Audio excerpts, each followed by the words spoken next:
Dito natin ito.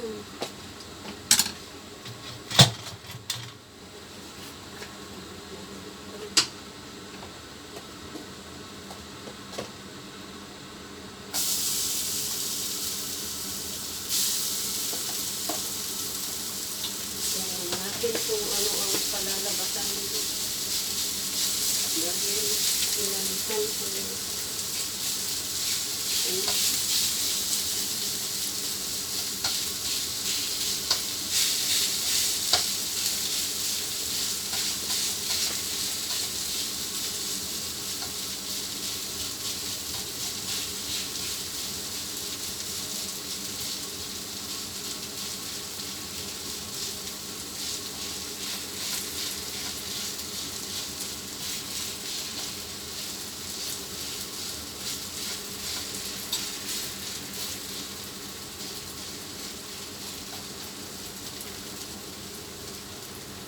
Kailangan takpan ko para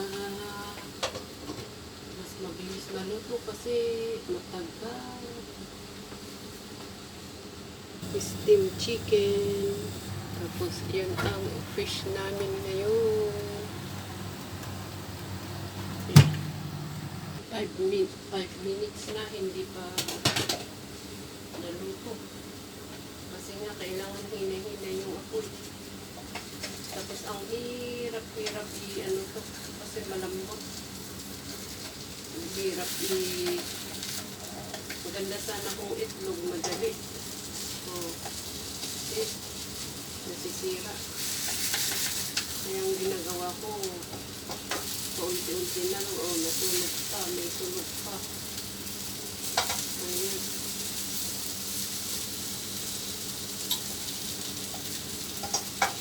Mahirap.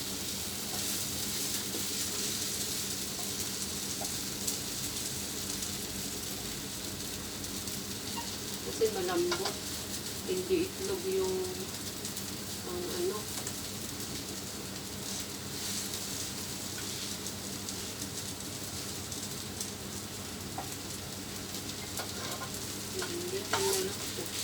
Hindi ko na tatakpan kasi magmo-moist talaga para matuyo.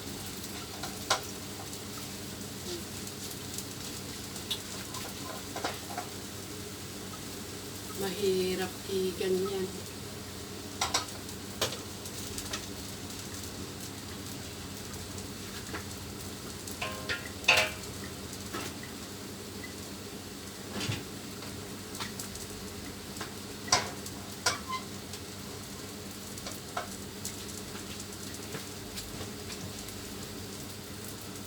Di ako pwede maghugas ng mga nagamit ko kasi marami pa akong i-chop-chop.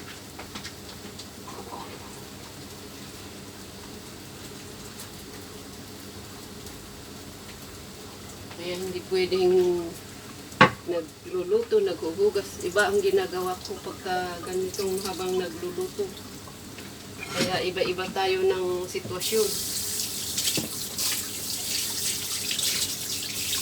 Ayan. Hindi tayo pare-pareho ng way, ng pamamaraan. So, kanya-kanyang way na lang.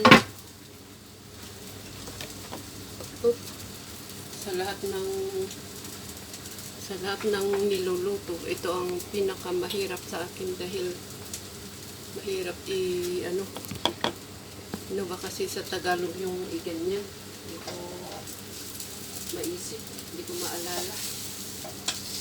Ayan. Kaya pinahati-hati ko na lang bago ko i-transport. Ang tagal maluto. Hindi ko mapagpantay-pantay.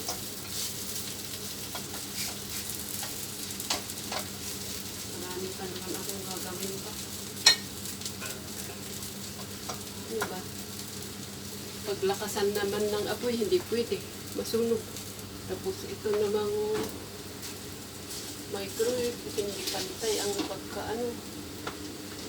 Kailangan binabaliktad din dahil hindi pantay yung akong pa-powder. Hindi pantay yung ano niya.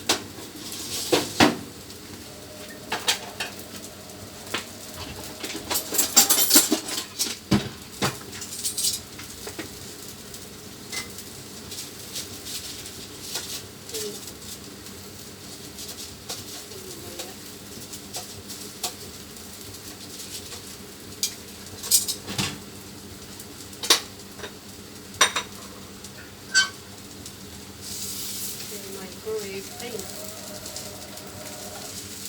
ayan siya.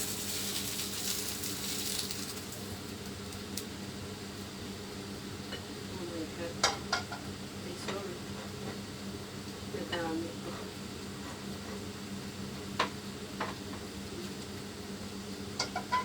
Hindi ko ma-perfect talaga.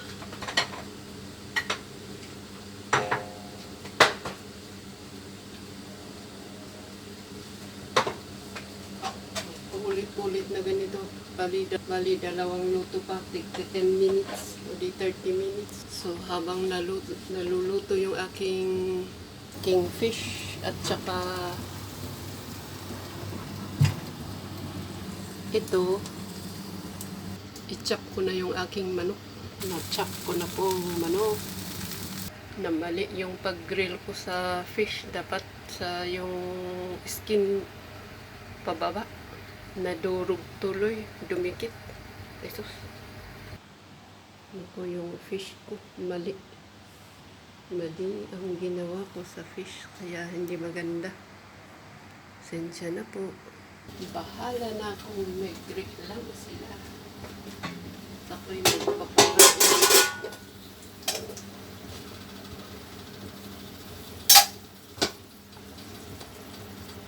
Ito naman ang ulam ko. Salmon belly.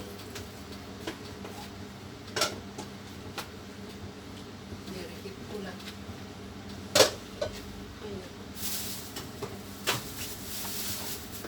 Ay, naku. Ay, sige na. Bye-bye. Ito, kain na. Thank you sa panonood. Thank you.